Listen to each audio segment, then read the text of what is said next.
Aloha everyone, Joshua Hayes here at BigWaveTrading.com. As we head into the election week, we obviously know where we're at. The market is extremely weak right now, and things don't look like they're going to probably get any better anytime soon. And I want to let you know that this rollover right now is quite ugly, with a lot of above average volume and at average volume. There's been no trading at well below average volume on this rollover, and it kind of almost looks like everybody's trying to step over each other to get out of this market. Now, following this crack here, our models across the market went to neutral condition. We wanted to go back buy, but none of the buy signals ever triggered in the S&P 500. And right here following this session, our model switched to sell. And this time, with a lot of sell switches before, they don't work because the market's very choppy and eventually it goes higher again. But this time, the sell signal stayed true. Now we got further rollover on heavier volume. On heavier volumes, things just don't look good.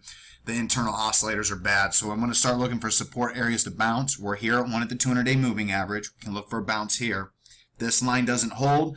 I didn't draw it, but the next logical support area is the gap up because the market likes to fill gaps. So right here becomes the next support level. If not, then the June lows. If not, the next gap level back here, and then the 2016 lows. And if none of those hold, I would think that maybe these 2014 lows, 2013 lows are next, but my God, that would be a really ugly situation for the market. And that's not what I try to do. What I try to do is trade in the now, right now. It's ugly. It's not a market I want to buy, but we're really oversold, so I'll start looking for bounces. I'm sure some stocks will work, but based on the velocity of the rollover, the amount of volume coming into the market since that September 9th breakdown, overall, the inability to get back above the 50-day moving average, the rollover of the 50-day moving average, I believe any bounce at all is going to run into resistance. We'll have to retest the lows, see some positive divergence in my internal indicators. Then we can start looking for a sustained market move higher. But right now, there is just too much technical resistance for me to think that the market just wants to get rip-roaring higher again. If it does, we'll just have a bigger and larger diamond pattern, and no V-shaped move to new highs has worked the entire rally. I mean, just look at all of these moves. Look at how V-shaped all of them are. They all roll over. They're all nasty. It's choppy. It's ugly. This one would fail too. The Dow Jones Industrial Average, same as the S&P 500. You can see the same similar situation. Neutral signal, sell signal, full-on rollover. NYSE, same thing. September 9th, go to neutral. Roll over here, or a breakdown here on heavier volume. Sell signal in the market, rolling over in heavier volume. And we've even taken out the 200-day moving average, which is nearing that gap level. So now the June lows come into play. And then on the Russell 2000, it's just straight up leading us down. I have to use the IWM because Telechart doesn't have a Russell 2000 index anymore. But obviously, the gap right here, the lows right here in June, which are also the May lows, then the gap down here, and then the February lows. And then if everything just completely, gets really ugly, I got the 2012 lows all the way down here as worst case scenario. Don't think it's going to get that bad, but like I said, I just want to know where my levels are. So once again, oversold in the oscillators, but still, we're still selling. This is when we started to get oversold in the oscillators in Russell 2000. And as you can see here, we just keep on selling. The last time that happened was back here. Back here, Russell 2000, we get oversold. We get that bad sell-off. Once again, we find a low here and we bounce, but we got to retest the lows. Then we're going here again. Same way with back here. We get a bounce after a sell-off, but we got to retest the lows, then we're going higher. That's why I just don't think we're going to zoom back to new highs, even if we do bounce here. But if the market proves me wrong, I welcome it. I'll obey it. I'll take long signals. And then I'll go over that here in a minute. But the NASDAQ, same similar situation, rollover. 200-day moving average, and all of those support lines come into play. It's holding up better. And if we look at the NASDAQ 100, it was the only index to do a little fake out here. Went neutral, then went back buy, then went back basically neutral. But here, remember, the market's under a sell signal, so all of this is kind of irrelevant. This is just like the index, sticking out, but it's not bullish enough, and this price pattern, the trading is not solid enough for me to believe this signal over the other signals. But right here again, we go right back to a buy signal on the NASDAQ 100 as we break out to new highs. The other indexes didn't confirm, but it's something to watch to see if they'll follow on. Then I'll know the NASDAQ 100 was leading. Instead, a few sessions later, right back below the 50-day moving average, this index goes back under a sell signal, and we continue to sell off, with volume really picking up on this index, well above average and average. Like I said, not looking good. This is not the market to be a hero in. Sure, we can expect a bounce, but that overhead resistance, it's going to be hard to break through immediately. What is holding up during this time?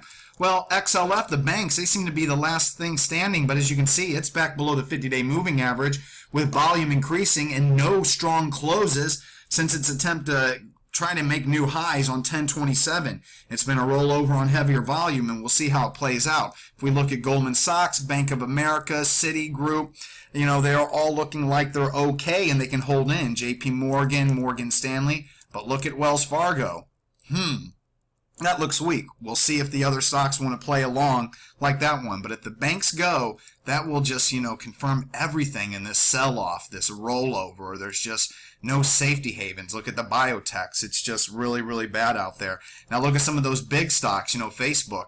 That's a pretty, tried to break out once, couldn't make it, tried to break out twice in this ascending base pattern. Now a rollover on heavy volume following earnings. Not good. Google, breakout. Reverse, heavier volume on the reversal. That's not good. And look at this pattern. That looks real clean, doesn't it? Not. And then let's look at Apple. Apple got that same breakout rollover on heavy volume. Microsoft got that gap up breakout. Now we're rolling over on heavy volume. Amazon.com, you got the breakout here from the ascending base. Then you got the kind of a top, double top, and then a breakdown below the 50-day moving average, a failure at the 50-day moving average. Further rollover on heavy volume.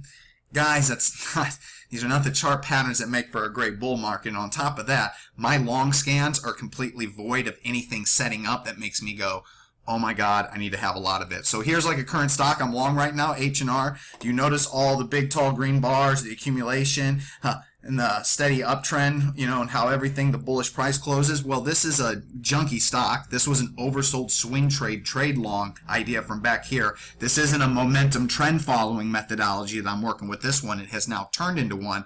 But for those kind of setups, they're just not working. Before Friday morning, my last long signal was in PFPT. And even take a look at this longer term chart. That is an absolute mess. But shorter term, it's an earnings winner, high quality stock. It's been in my perfect speculator scan. But I go long, immediately works out the first day, move half my sell stop to break even. The very next day, hits it. Wow. And then 2 days later, below the 50-day moving average, I'm out. So PFPT was an immediate failure. Now at the same time, LMAT was a long signal also, but I knew earnings were coming up. Had that tight stop at 1917. Was sadly shaken out of it, as you can see here on the 26th, the very next day, earnings winner. And it's still working. But once again, I got shaken out. Now on Friday, for the first time in 10 sessions, I initiated 2 new long positions, and they haven't moved up enough for me to announce them publicly whenever I just gave them to members. But so far, one is holding in but not working higher, and the other one has moved higher. But those were the first 2 long signals in 10 days, and I think that says a lot about this market. So this market looks really bad here. Sure, we can bounce, but look at the rolling over 50-day moving average. Look at all this resistance here, and now the resistance at the September lows on the NASDAQ with that rollover coming on heavy volume. Now is not the time to be a hero. If you're new to investing, cash is king. If you're invested, it's day trading only. There's earnings winners like GRVY last week. The marijuana stocks look like that they're going to probably top out post-election. Maybe we can find shares to short. But if your time frame is not intraday day trading, if it's more longer term, cash is king here. Don't try to be a hero and buy the bargains just yet. Wait, if there is going to be a time to buy bargains, we're going to need all-out panic, a big move in the VIX, put call, hit 1.5, hit 2, and then who knows, the fear gauge seen in money, fear gauge hit 0, bullish and bearish. Bearish is now 50% on II survey and 20% bulls. We'll need to see something dramatic before I get really excited and want to hunt for the bottoms. But if you want to take a 2-week free trial at bigwavetrading.com, we offer that on the website. We send out email updates every time I post something at the website. So I look forward to seeing you there at the site. Have a great week. Good luck, everyone.